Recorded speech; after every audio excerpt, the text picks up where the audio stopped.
huge sweeping vistas, enormous combat moves. Fantastic visuals, huge environments in which the action sequences take place. Our goal was to try and make one of the most beautiful games ever created.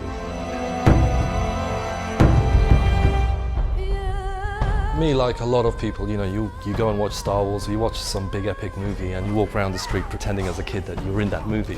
What we wanted to do is make that fantasy real. So not only can you see this epic unfolding before your eyes, but you can take part in the adventure, and everything you do feels like you're in a movie. So it's kind of fulfilling a base childhood fantasy in all of us, I hope.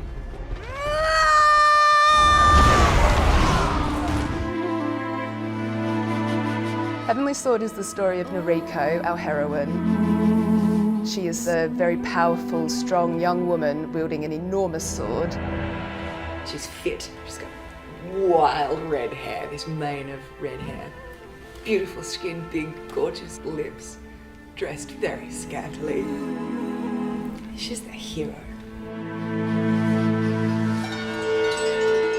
The Heavenly Sword is an incredibly powerful and ancient weapon. While it makes her pretty much invincible, it's also killing her.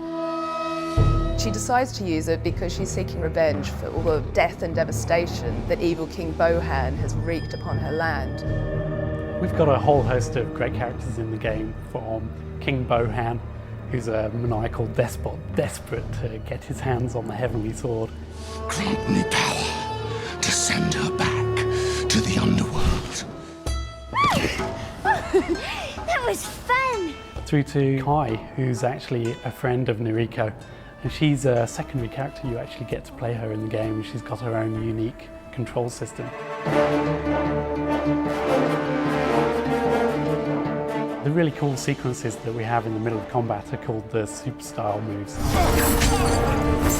The hero will lock onto one person and perform this most fantastic single maneuver which will just obliterate their opponent and also the people around them.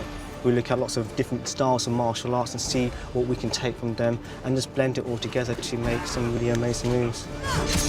The combat engine that we have in the game allows us to have scenes where she's got up to 2,000 enemies in front of her.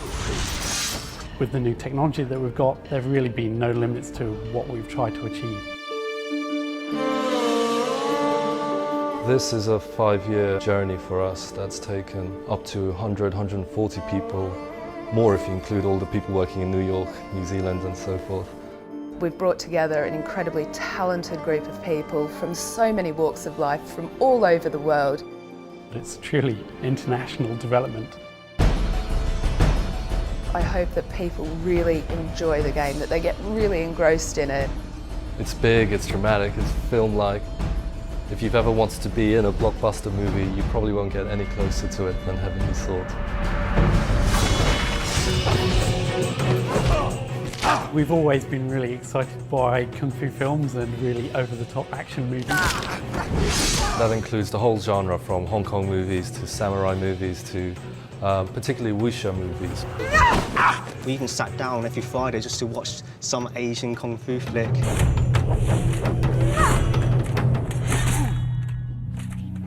We've got a really amazing concept artist, Alessandro Taini, who created the beautiful concept art that we have.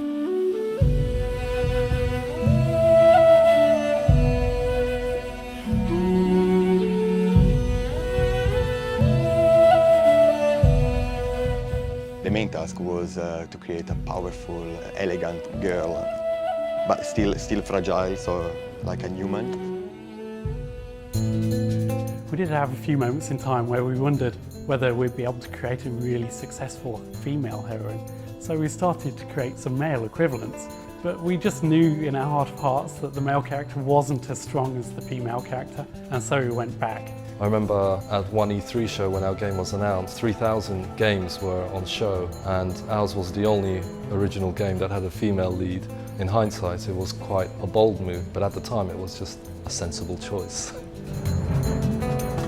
When I knew Andy Serkis was the king, this was the first paint I did. It's really important, even the crow, which is part of the costume. It's like his soul, the crow. It's like a demon.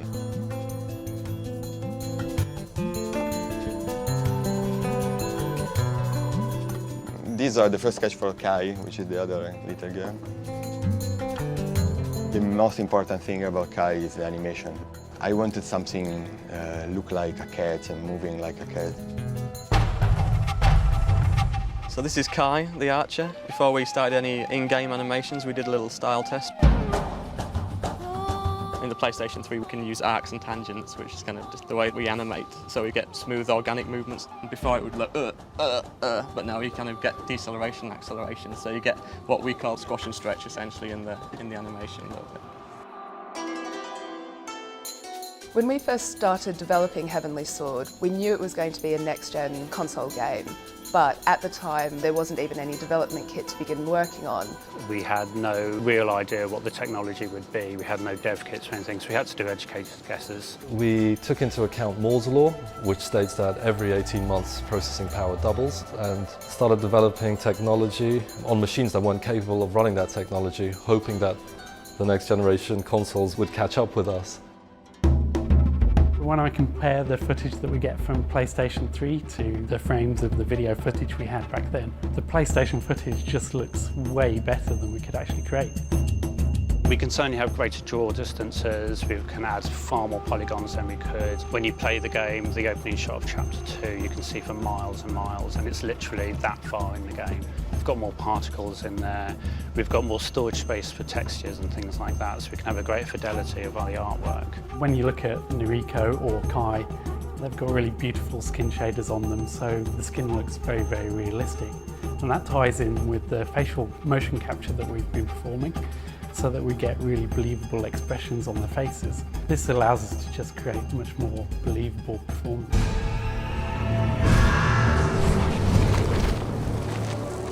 This girl!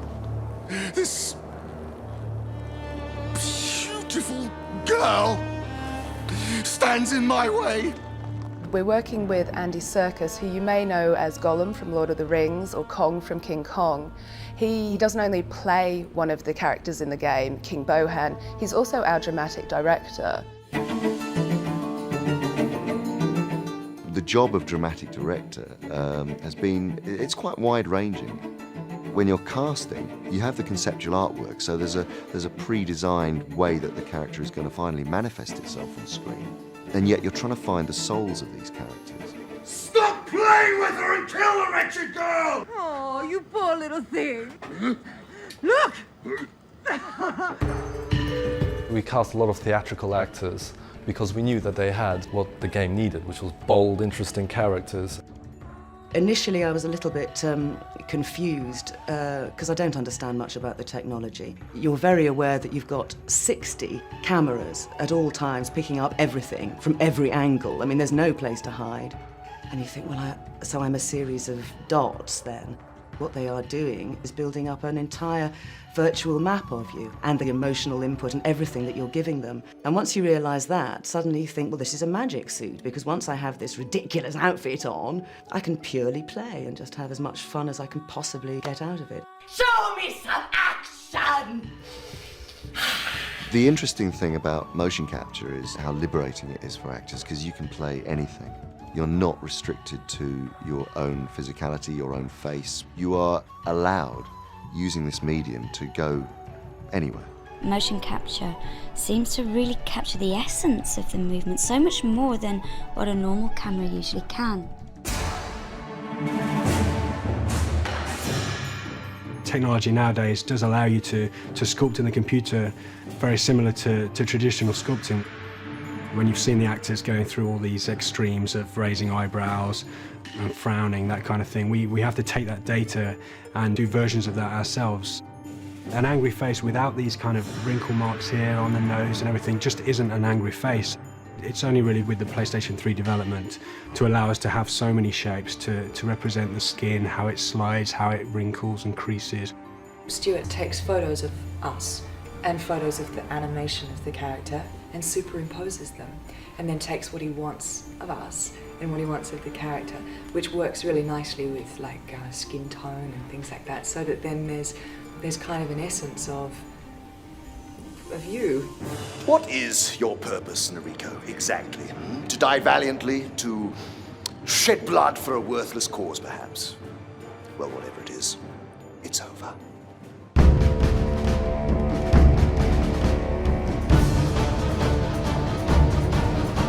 If this desire to create a new direction in gaming is to be successful, it's all got to be based around the emotional engagement of actors and performers and the characters they're playing. I hope people look back at this period in gaming and see this period as the time where games became a dramatic art form and almost vindicate us all for working in this medium for so many years. Kill her! Wipe her out! From the very beginning, we wanted to create a huge cinematic experience. Part of that was to create amazing sound effects and Foley. I think sound effects are often the most overlooked area of game audio. They give the player the most information and the most connection with what the character's doing. We hired a Foley artist and we used him to generate all kinds of different sound effects and sound materials.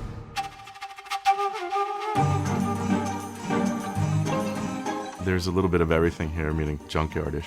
Every element you could possibly think of is here. Me and Marco have gone for runs out to flea markets and big garbage dumps, and we look for things that would work for the video game. The best person to be attached to this project would be Marco. He's worked on hundreds and hundreds of films. This is just a small portion of the props that we have. We've got metal buckets, we've got shackles, water effects, any kind of clothing that might need rustles or different kinds of jackets, different types of metal, gates, any kind of a sound we have. With a movie, you're starting with a little bit of something and then you either add to it or you sweeten something or you replace it. With a video game, you need to do everything. If you don't make it, you don't have it. We get movies from Tom and we'll put it up on the screen in the Foley room and we'll play it back a few times and see the motions that she's doing. A lot of the times they're not rendered completely, so we're dealing with some raw footage. And so I'll ask Tom, is she on stone, is she on dirt? We look at what is occurring in that actual movie and we act out those sounds in front of a microphone. Nice. There'll be a list of things that we need to do. So if we have to run to a junkyard to find some big pieces of wood to throw around, or we have to run to a supermarket and buy some celery for bone breaks. I think watermelons are pretty overrated. A lot of people think they give you all this wonderful sound, but you hit a watermelon with a mallet and you get a half-a-second sound that doesn't have any kind of an implosion sound. Or we want something that sort of tears at the fiber of the item and just sort of rips it apart. Some of the more challenging things, I think, is some of the sword elements. The sword's not just a weapon, it's kind of a character in its own right. It's the thing that we want to use to make the player feel the most powerful. We brought swords to Heavenly Sword that we got from Crouching Tiger. In Crouching Tiger, we actually did a pass at the beginning where we used crowbars and bats and all these different things, and Ang Lee came in and goes, you know what, we need swords. A challenging part of the game is the variation. Tom will ask for 2 or 3 different sword sounds. So if she's unsheathing her sword, there's going to be 20 or 30 of those sounds so that you don't hear the same sound 30 times in a row. There's a chain sequence that happens with her sword when she uses it throughout the game. It's unique to Heavenly Sword. We went out and bought as many chains as we could, pulling back the chains, throwing them around, jumping up and down. I think we even threw on a tape measure for the extension sounds that we had. PlayStation 3 is a surround sound environment. Most films don't even go that far. It just adds to the fantasy of playing the game. Your senses are being pulled one way and another. We're trying to make it as an intense an experience as possible without making the player feel, whoa, that's not real. The more challenging the sounds are, the happier we are. And if we can convey that in the game and everybody's happy, then we did our job. And it makes it that much more exciting. Like Nariko herself, who represents strength and vulnerability, we wanted to approach music in a similar way. We have our big orchestral soundtrack, but we want to add a more ethnic element and marry those two together. There are actually very few musicians in the world who are experts in both areas. Nitin Sonhi is one of them.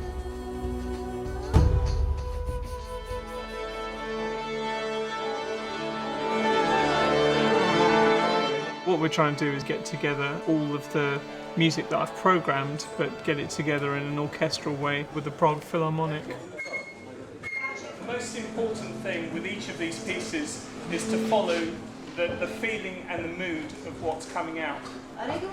This is the first time where I know that very few of the orchestra really speak fluent English, so there's a time lag working through an interpreter. But what's incredible about good orchestras is they require very little rehearsal time just because of the experience that they've got.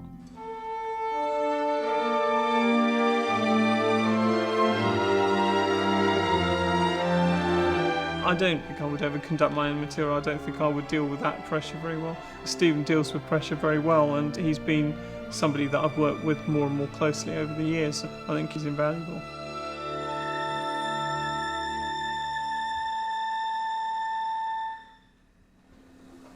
Thank you.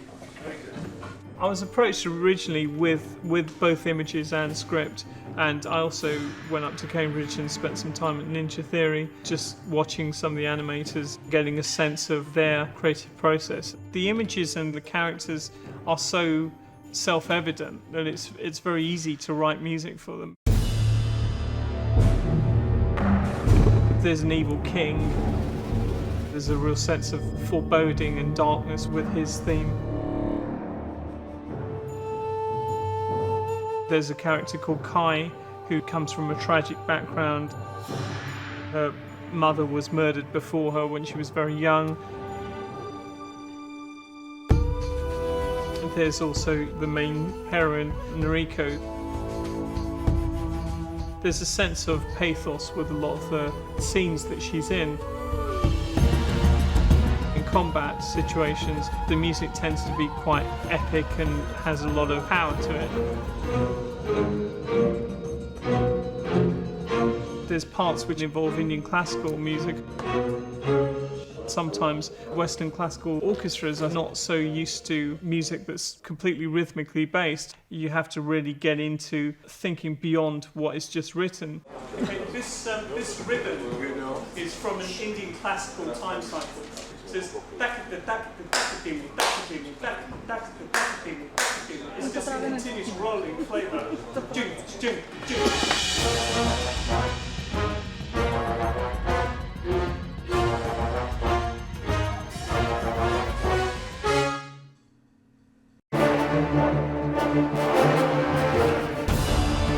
I think definitely the music has a sense of excitement to it and an energy that infuses it with a sense of momentum. So that's really what I was after. To me now, PlayStation 3 and Heavenly Sword have kind of produced something that is more like an interactive film. But, I never really thought it could get to this level.